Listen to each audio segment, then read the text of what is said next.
Assalamualaikum warahmatullahi wabarakatuh. Yang terhormat Bapak Dr. Haji Deden Komardiatna, ST, SIP, MM, CHRA, selaku Rektor Universitas Winaya Mukti. Yang terhormat Ibu Dr. Hajah Wina Roswina, SE, MM, CPM, selaku Dekan Fakultas Ekonomi dan Bisnis Universitas Winaya Mukti. Yang terhormat Bapak Dodi Tisna Amijaya, SEMM, selaku Ketua Program Studi S1 Manajemen. Yang terhormat Bapak Lutfi Setiadi Wibawa, SEMM, selaku dosen pembimbing magang. Terima kasih atas kesempatan dan waktunya sehingga saya dapat mempresentasikan laporan akhir magang yang berjudul Prosedur Administrasi Surat Masuk dan Surat Keluar pada Dinas Kebudayaan, Pariwisata, Kepemudaan, dan Olahraga Kota Cimahi. Pertama-tama, izinkan saya untuk memperkenalkan diri terlebih dahulu. Nama saya Dila Oktaviani dengan nomor induk mahasiswa 412242311079 dari program studi manajemen. Adapun pokok pembahasan yang akan dibahas yaitu bab 1 pendahuluan, bab 2 kajian pustaka, bab 3 profil organisasi dan aktivitas magang, bab 4 ada pembahasan, bab 5 kesimpulan dan saran, dan bab 6 yaitu refleksi diri. Bab 1 pendahuluan. Latar belakang. Pada era globalisasi saat ini, surat masih diperlukan untuk kegiatan administratif, baik di organisasi pemerintahan maupun swasta. Surat merupakan sarana komunikasi tertulis yang digunakan oleh perwakilan suatu lembaga atau organisasi untuk menyampaikan informasi kepada pihak lain. Administrasi yang efektif dan efisien menjadi elemen penting untuk mendukung kelancaran kegiatan operasional suatu instansi pemerintahan. Di Dinas Kebudayaan, Pariwisata, Kepemudaan, dan Olahraga Kota Cimahi, prosedur administrasi surat masuk dan surat keluar ini mempunyai peranan strategis dalam menjaga kelancaran komunikasi, pengelolaan informasi, serta pengambilan keputusan yang tepat dan akurat. Surat masuk dan surat keluar merupakan dokumen yang resmi yang berfungsi sebagai media komunikasi antara instansi dengan berbagai pihak internal maupun eksternal, seperti pemerintah, masyarakat, maupun mitra kerja lainnya. Proses pengelolaan dokumen ini memerlukan ketelitian, keteraturan, dan kepatuhan terhadap prosedur pengelolaan yang berlaku untuk mewujudkan tata kelola yang baik sejalan dengan prinsip transparansi dan akuntabilitas. Namun, dalam praktiknya sering terjadi berbagai hambatan, antara lain kurangnya pemahaman tentang prosedur standar, keterlambatan pengiriman surat, dan kesalahan dalam dokumentasi. Hal ini dapat menghambat pelaksanaan tugas pokok dan fungsi pelayanan serta mempengaruhi citra lembaga di mata masyarakat. Oleh karena itu, diperlukan pemahaman yang mendalam tentang bagaimana prosedur administrasi surat masuk dan surat keluar dijalankan, serta upaya perbaikan untuk meningkatkan efisiensi dan efektivitas sistem administrasi. Adapun tujuan penulisan laporan magang ini yaitu untuk menguraikan secara mendalam mengenai prosedur surat masuk dan surat keluar yang diterapkan pada Dinas Kebudayaan, Pariwisata, Kepemudaan, dan Olahraga Kota Cimahi.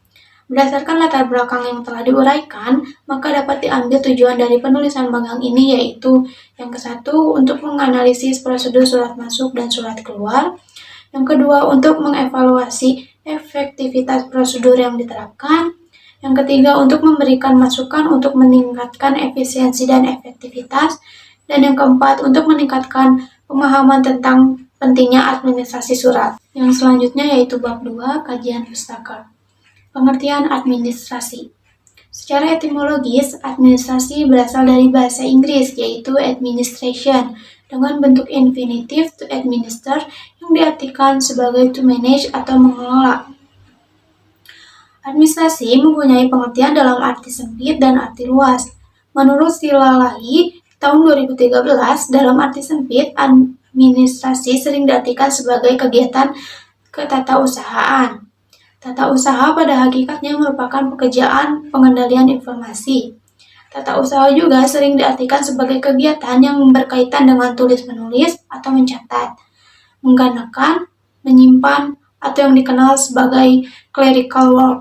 Sedangkan administrasi dalam arti luas diartikan sebagai kerjasama. Kerjasama adalah rangkaian kegiatan yang dilakukan oleh sekelompok orang secara bersama-sama, teratur dan terarah berdasarkan pembagian tugas sesuai dengan kesepakatan bersama.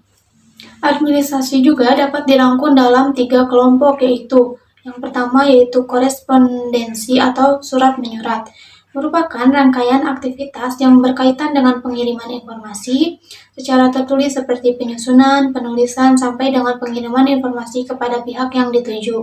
Yang kedua yaitu ekspedisi, merupakan aktivitas pencatat setiap informasi yang dikirim atau diterima. Dan yang ketiga yaitu pengarsipan, merupakan proses pengaturan dan penyimpanan informasi secara sistematis sehingga dapat digunakan dengan mudah dan cepat ditemukan di setiap waktu yang diperlukan. Yang selanjutnya yaitu tujuan administrasi. Tujuan administrasi ini terbagi menjadi 2, yaitu tujuan jangka panjang dan tujuan jangka pendek.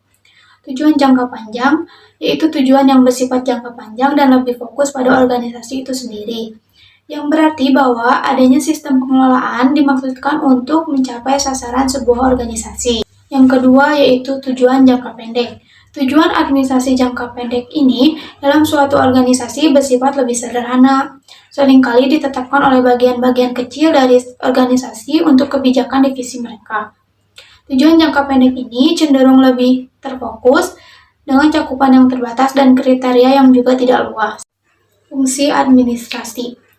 Makna administrasi dengan fungsi-fungsinya merupakan sebuah proses pengaturan dan pemberdayaan sumber daya untuk mencapai tujuan. Penerapan fungsi administrasi ini dapat dirangkum dari beberapa pendapat para ahli yang dapat dipaparkan sebagai berikut. Fungsi administrasi yang pertama yaitu perencanaan atau planning. Perencanaan adalah dasar bagi tindakan administrasi yang berhasil. Rencana adalah proses yang diikuti oleh seorang pimpinan atau manajer dalam memikirkan secara tuntas lebih dahulu apa yang hendak dicapainya dan bagaimana dia mencapainya. Dari sisi perusahaan atau organisasi, manfaat dari fungsi yang pertama ini yaitu yang pertama menjadi pedoman pelaksanaan tujuan, yang kedua menjamin tercapainya tujuan organisasi, yang ketiga menghindari risiko yang mungkin terjadi di masa mendatang, yang terakhir yaitu memudahkan dalam pengawasan. Fungsi yang kedua yaitu fungsi perorganisasian atau organizing. Fungsi organizing adalah fungsi yang berupa rangkaian aktivitas pembagian tugas yang dikerjakan serta proses pengembangan struktur organisasi yang sesuai dengan tujuan perusahaan. Lalu yang ketiga yaitu fungsi pengawasan. Pengawasan adalah untuk menilai pekerjaan yang telah dilakukan oleh seluruh sumber daya manusia yang berada di suatu perusahaan. Fungsi ini penting untuk dilakukan karena untuk menentukan kualitas layanan atau produk yang dihasilkan perusahaan dapat berjalan dengan baik atau tidak. Yang keempat yaitu fungsi pengkoordinasian. Pengkoordinasian bertujuan untuk mengarahkan atau mengendalikan agar pekerjaan semakin efektif dan efisien. Fungsi administrasi yang kelima yaitu komunikasi. Dalam melakukan suatu kegiatan, menyebarkan dan menyampaikan ide atau gagasan ke seluruh struktur organisasi sangat penting. Proses penyampaian atau komunikasi ini meliputi lebih dari sekedar menyalurkan pikiran atau gagasan secara lisan atau tertulis. Fungsi yang keenam yaitu supervisi. Setiap pelaksanaan pekerjaan memerlukan adanya pengawasan. Pengawasan bertanggung jawab tentang keefektifan program. Supervisi harus menelaah ada atau tidaknya kondisi-kondisi yang akan memungkinkan tercapainya tujuan dalam suatu perusahaan atau organisasi. Yang ketujuh ada kepegawaian. Aktivitas yang dilakukan di dalam kepegawaian yaitu seperti menentukan, memilih, menempatkan, dan membimbing personel. Yang kedelapan ada pembiayaan. Pembiayaan merupakan salah satu faktor yang sangat penting dalam suatu perusahaan atau organisasi. Karena dengan pembiayaan ini akan menentukan kelancaran jalannya sebuah perusahaan atau organisasi. Dan yang terakhir ada penilaian. Evaluasi sebagai fungsi administrasi merupakan aktivitas untuk menelaah dan mengetahui sampai di mana pelaksanaan yang dilakukan. Proses keseluruhan organisasi mencapai hasil sesuai dengan rencana atau program yang telah ditetapkan dalam rangka pencapaian tujuan. Setiap aktivitas yang dilaksanakan memerlukan adanya evaluasi. Yang selanjutnya ada unsur-unsur administrasi. Menurut Syafri tahun 2012, untuk mencapai suatu tujuan tertentu, kelompok orang yang bekerja sama memerlukan seperangkat instrumen yang saling terkait dan bersinergi. Seperangkat instrumen tersebut berwujud sejumlah unsur yang telah ditetapkan. Para sarjana ilmiah ilmu administrasi telah sepakat adanya unsur-unsur administrasi yaitu sebagai berikut: organisasi, manajemen, komunikasi, kepegawaian, keuangan, pembekalan, tata usaha, dan hubungan masyarakat. Yang berikutnya ada pengertian arsip. Pengertian arsip menurut Coiria dalam Priansa tahun 2014 dalam istilah bahasa Indonesia, istilah arsip biasanya disebut dengan warkat. Warkat adalah setiap catatan tertulis yang tercipta dalam bentuk gambar atau bagan yang memuat keterangan-keterangan yang mengenai suatu subjek atau pokok persoalan, ataupun peristiwa yang dibuat sebagai bahan ingatan bagi penggunanya. Dari pengertian tersebut, maka dapat dicontohkan yang termasuk ke dalam pengertian arsip yaitu surat-surat, dokumen kantor, pembukuan, kwitansi, nota atau faktur, daftar gaji karyawan, bagan organisasi, bagan alur kerja, foto, dan lain-lain. Sedangkan pengertian arsip menurut Undang-Undang Nomor 43 Tahun 2009 Pasal 1 dan Ayat 2 tentang kearsipan disebutkan bahwa arsip adalah rekaman kegiatan atau peristiwa dalam berbagai macam bentuk dan media sesuai dengan perkembangan teknologi informasi atau komunikasi yang dibuat dan diterima oleh lembaga negara, pemerintah daerah, lembaga pendidikan, perusahaan, organisasi politik, organisasi massa, dan perorangan dalam pelaksanaan kehidupan bermasyarakat, berbangsa, dan bernegara. Yang selanjutnya ada fungsi dan tujuan arsip. Fungsi arsip. Arsip yang baik memerlukan pengelolaan yang baik juga. Pengelolaan arsip yang baik ini penting untuk dilakukan karena arsip ini memiliki banyak fungsi. Salah satunya sebagai alat sumber informasi bagi organisasi, seperti arsip dapat dimanfaatkan untuk kepentingan pengambilan keputusan atau kebijakan, menunjang proses perencanaan, mendukung pengawasan, sebagai alat bukti, sebagai alat penyimpanan, serta sebagai memori organisasi. Yang selanjutnya ada tujuan arsip. Menurut Bartos, tujuan kearsipan yaitu untuk menjamin keselamatan bahan pertanggungjawaban nasional tentang perencanaan, pelaksanaan, dan penyelenggaraan kehidupan berbangsa, serta sebagai penyedia bahan pertanggungjawaban tersebut bagi kegiatan pemerintahan. Yang berikutnya ada pengertian surat. Menurut Joko Purwanto, tahun 2008, surat merupakan sarana komunikasi yang digunakan untuk menyampaikan informasi tertulis oleh satu pihak kepada pihak lainnya yang berkaitan dengan kegiatan bisnis atau non-bisnis. Sedangkan menurut Tanzili tahun 2006, surat adalah sehelai kertas atau lebih yang digunakan sebagai alat komunikasi untuk menyampaikan pernyataan atau informasi secara tertulis dari pihak satu ke pihak lainnya. Berdasarkan definisi tersebut, dapat disimpulkan bahwa surat adalah sarana komunikasi tertulis yang berisi uraian tentang maksud dan tujuan penulis yang digunakan sebagai alat komunikasi pribadi ataupun organisasi. Yang selanjutnya ada pengertian surat masuk dan surat keluar. Menurut Ida Nuraida tahun 2007, surat masuk adalah surat yang masuk ke dalam suatu instansi, perusahaan, atau bagian lain pada instansi atau perusahaan, baik berasal dari instansi lain atau dari bagian instansi atau perusahaan yang sama. Sedangkan surat keluar menurut Wursanto adalah surat yang sudah lengkap, bertanggal, bernomor, stempel, dan telah ditandatangani oleh pihak yang berwenang, dibuat oleh instansi, kantor, maupun lembaga yang ditujukan kepada instansi, kantor, atau lembaga lainnya. Materi yang selanjutnya yaitu mengenai asas pengelolaan surat. Pada dasarnya terdapat beberapa asas dalam pengelolaan surat, baik surat masuk ataupun surat keluar.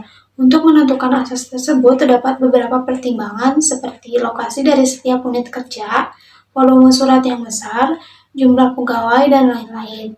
Asas-asas tersebut adalah yang pertama yaitu asas sentralisasi. Secara umum, asas yang digunakan organisasi adalah asas sentralisasi, karena semua surat masuk dan surat keluar melalui satu unit kerja secara terpusat atau sentral. Dengan asas ini akan lebih mudah untuk pengendalian dan penelusurannya, karena pencatatan, penyampaian, dan pengiriman dilakukan secara terpusat dan memungkinkan adanya keseragaman sistem dan prosedur serta peralatannya. Yang kedua yaitu asas desentralisasi.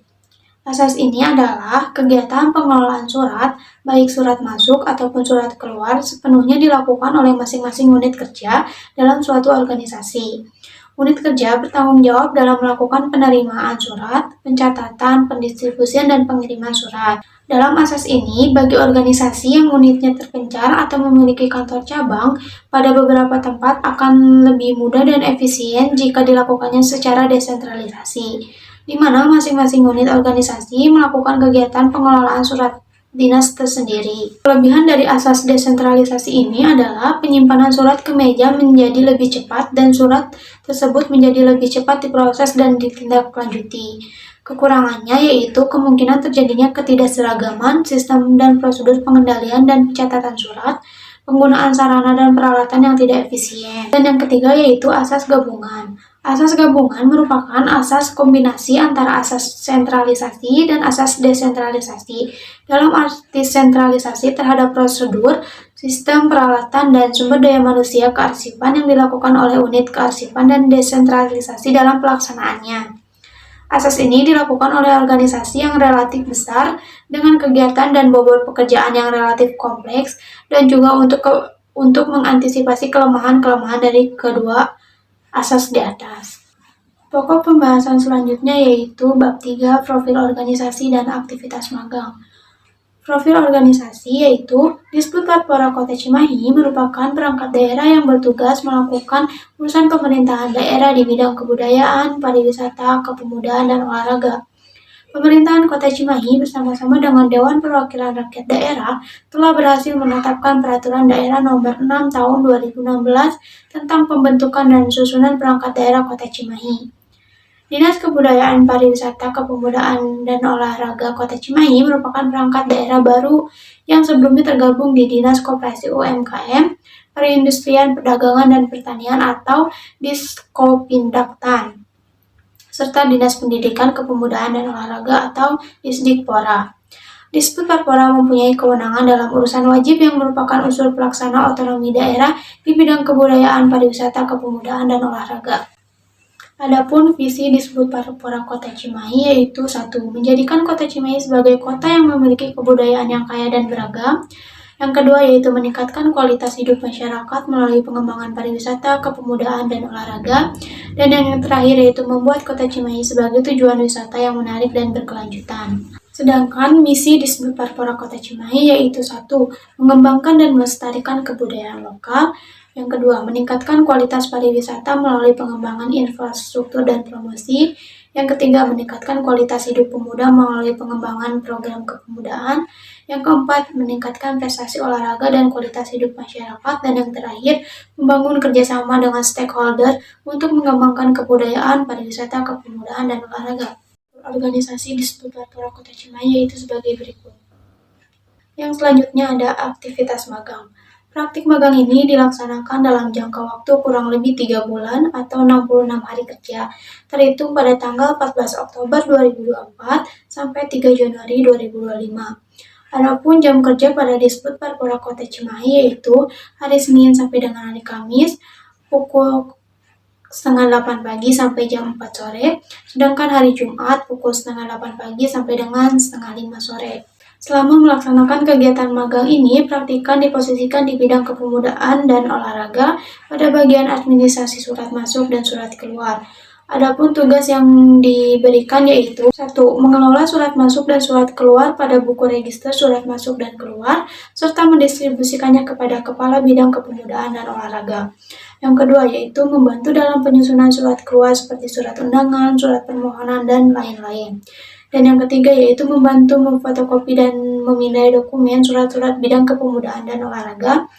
Yang keempat, mendistribusikan surat keluar kepada pihak yang akan dituju.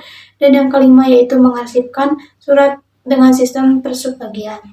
Serta yang keenam yaitu berpartisipasi dalam rapat dan sosialisasi bidang kepemudaan dan olahraga. Dan yang terakhir yaitu membantu dalam kegiatan Festival Putih Abu-Abu dalam rangka memperingati Hari Sumpah Pemuda. Pokok pembahasan selanjutnya yaitu bab 4 pembahasan mengenai analisis kendala yang dihadapi. Dalam melaksanakan kegiatan magang di Disbud Parpora Kota Cimahi pada bidang kepemudaan dan olahraga, Praktikan berusaha agar pekerjaan yang dilakukan dapat selesai dengan hasil yang maksimal dan tepat waktu. Namun dalam pelaksanaannya tidak semua pekerjaan dapat diselesaikan dengan baik, karena terdapat beberapa kendala yang berpengaruh terhadap kelancaran dalam proses pekerjaan. Kendala-kendala tersebut muncul akibat kurang optimalnya sistem yang digunakan, sehingga mempengaruhi efisiensi pekerjaan. Beberapa kendala yang dihadapi praktikan diantaranya sebagai berikut. Kendala yang pertama yaitu keterlambatan penerimaan surat masuk. Praktikan seringkali menerima surat masuk dari bagian administrasi bidang sekretaris, tetapi terkadang surat masuk terlambat diterima. Bahkan beberapa undangan baru sampai setelah tanggal acara berlangsung. Hal tersebut menyebabkan informasi penting tidak dapat ditindaklanjuti secara tepat waktu, sehingga peluang untuk menghadiri acara tersebut terlewatkan. Keterlambatan ini terjadi karena minimnya sistem pemantauan surat yang efektif dan lemahnya koordinasi antara pihak penerima dan pihak pengirim. Hal yang kedua yaitu arsip surat yang tidak terorganisir dengan baik. Praktikan merasa terkendala pada sistem pengarsipan surat yang belum terorganisir dengan baik. Arsip surat penting seringkali bercampur dengan dokumen lainnya seperti surat masuk yang sifatnya biasa dengan surat masuk yang sifatnya penting, dan bahkan arsip dari tahun-tahun sebelumnya. Praktikan terkadang terkendala pada saat mencari arsip surat yang dibutuhkan, sehingga proses pencarian ini membutuhkan waktu yang lama, menghambat efisiensi kerja, dan meningkatnya resiko kehilangan dokumen penting. Hal ini terjadi karena tidak adanya sistem klasifikasi arsip surat yang terstruktur, serta kurangnya pemahaman staf mengenai pengelolaan arsip surat yang efektif. Dan kendala yang terakhir yaitu kapasitas map arsip surat yang terbatas. Kapasitas map arsip surat di bidang olahraga yang sudah penuh menjadi salah satu kendala praktikan dalam melakukan pekerjaan. Hal tersebut mengakibatkan beberapa surat tercecer dan tidak tersimpan dengan baik. Bahkan praktikan sempat ditugaskan untuk mencari arsip surat dalam map arsip bidang olahraga, tetapi arsip tersebut hilang tidak berada dalam map tersebut. Kehilangan arsip surat ini menimbulkan dampak yang cukup serius, terutama jika surat tersebut merupakan surat penting yang berkaitan dengan kegiatan atau keputusan tertentu. Selain itu, kondisi ini pun mencerminkan kurangnya perhatian terhadap kebutuhan sarana pendukung administrasi yang memadai. Jika hal ini tidak segera diatasi, risiko kehilangan dokumen akan semakin besar dan dapat mempengaruhi kelancaran proses administrasi. Adapun solusi yang dapat mengatasi kendala yang ada yaitu sebagai berikut. Yang pertama yaitu pengadaan teknologi digital. Dalam mengatasi keterlambatan penerimaan surat, perlu dilakukannya evaluasi dan perbaikan pada sistem distribusi surat. Hal ini dapat mencakup pengadaan teknologi manajemen surat berbasis digital seperti e-office atau sistem manajemen dokumen. Dengan adanya sistem ini, surat dapat didistribusikan secara elektronik sehingga meminimalisir risiko keterlambatan. Selain itu, perlu dilakukannya monitoring secara rutin terhadap alur pengiriman surat untuk memastikan surat diterima dengan tepat waktu. Koordinasi yang lebih baik dengan pihak pengirim surat juga penting untuk mengurangi potensi keterlambatan. Solusi yang kedua yaitu mengorganisir sistem pengarsipan. Mengorganisir sistem pengarsipan artinya perusahaan harus memperbaiki sistem pengarsipan. Arsip surat harus dikelompokkan berdasarkan kategori tertentu seperti tingkat kepentingan, jenis surat, atau tahun pembuatan. Penggunaan label atau kode pada map dapat membantu mempercepat proses pencarian dokumen. Selain itu, penerapan arsip digital juga dapat menjadi solusi jangka panjang, karena dengan ini memungkinkan penyimpanan dokumen dalam format elektronik yang telah terorganisir dan mudah diakses. Dengan cara ini, efisiensi kerja dapat meningkat dan dapat meminimalisir resiko kehilangan. Solusi yang ketiga yaitu menambah fasilitas penyimpanan surat dan memperbaiki manajemen dokumen. Untuk mengatasi keterbatasan kapasitas map, perlu dilakukannya penambahan sarana penyimpanan seperti lemari arsip atau map baru. Di samping itu, pemeriksaan ulang terhadap dokumen yang sudah tidak relevan dan usang perlu dilakukan secara rutin untuk mengurangi beban penyimpanan. Surat-surat yang sudah lama dapat dipindahkan ke arsip surat yang tidak aktif atau dapat disimpan dalam format digital agar tidak memenuhi ruang fisik. Dengan menambah fasilitas penyimpanan yang memadai dan menerapkan manajemen dokumen yang lebih efektif, risiko kehilangan dokumen seperti yang dialami praktikan dapat diminimalisir. Hal ini juga dapat membantu menjaga kerapian dan keberlanjutan pengelolaan administrasi. Pokok pembahasan selanjutnya yaitu bab 5, kesimpulan dan saran. Kesimpulan. Selama melaksanakan kegiatan magang di bagian administrasi surat masuk dan surat keluar pada bidang kepemudaan dan olahraga, praktikan menemukan beberapa kendala yaitu seperti keterlambatan penerimaan surat masuk, arsip surat yang tidak terorganisir dengan baik, dan kapasitas map yang terbatas. Setelah mengetahui dan memahami masalah-masalah yang ada, maka praktikan dapat memberikan masukan terhadap permasalahan tersebut, seperti pentingnya untuk memastikan surat masuk diterima dan didistribusikan secara tepat waktu agar informasi yang terdapat di dalamnya segera ditindaklanjuti. Arsip surat harus diklasifikasikan berdasarkan tingkat kepentingan, jenis dokumen, dan tahun, sehingga proses pencarian menjadi lebih cepat dan risiko kehilangan dokumen dapat diminimalisir. Dan pentingnya ketersediaan ruang penyimpanan yang cukup sangat penting untuk memastikan semua dokumen dapat disimpan dengan aman dan rapi. Selain itu, penerapan sistem digitalisasi juga perlu dilakukan untuk meminimalisir risiko kehilangan dokumen.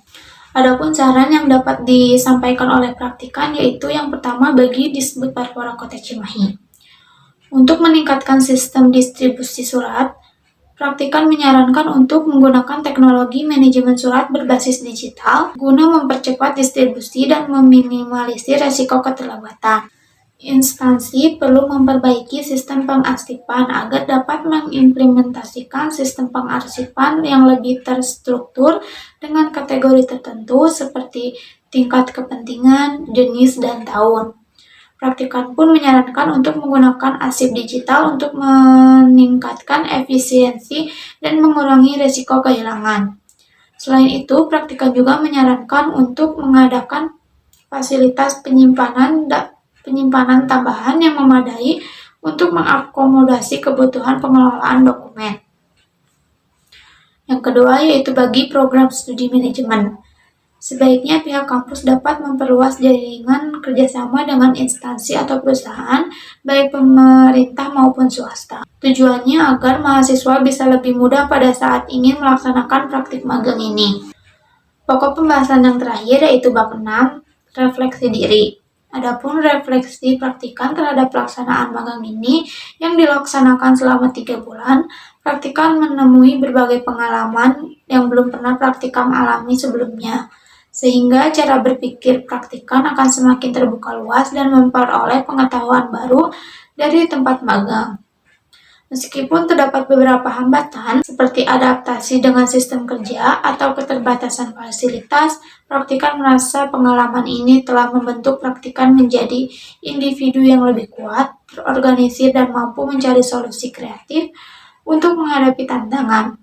Praktikan menemukan bahwa membangun hubungan dan komunikasi yang baik dengan rekan kerja serta atasan adalah kunci untuk menciptakan suasana kerja yang nyaman karena lingkungan kerja pada dasarnya berpengaruh dalam kinerja karyawan. Sekian penyampaian presentasi laporan akhir magang ini. Mohon maaf jika dalam penyampaian terdapat salah-salah kata. Wabillahi taufiq wal hidayah. Wassalamualaikum warahmatullahi wabarakatuh.